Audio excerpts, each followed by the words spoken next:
அஸ்ஸலாமு அலைக்கும். குடும்பத்தோட உட்கார்ந்து மனம் விட்டு பேசுங்கள் போதும்.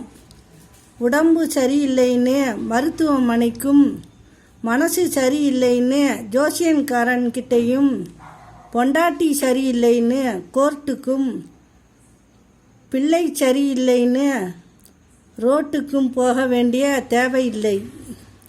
எந்த சூழ்நிலையானாலும் சிலரை தேடி போகாதே. எவ்வளவு வலி இருந்தாலும் சிலரிடம் எதையும் கூறாதே. என் நிலையிலும் நம் வீடு தேடி வருவோரை அவமானம் செய்யாதே.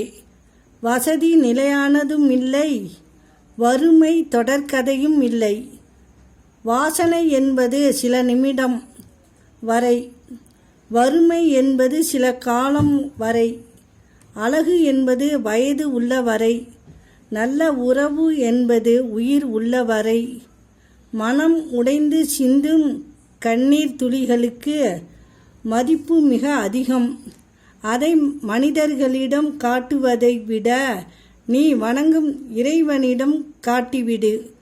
உளிப்படாத கல் சிலையாவதில்லை, வலி இல்லாத வாழ்க்கை வளமாவதில்லை. என் வலி சிலருக்கு சிரிப்பை தரலாம், ஆனால் என் சிரிப்பு யாருக்கும் வலியை தராது. அஸ்ஸலாமு அலைக்கும்.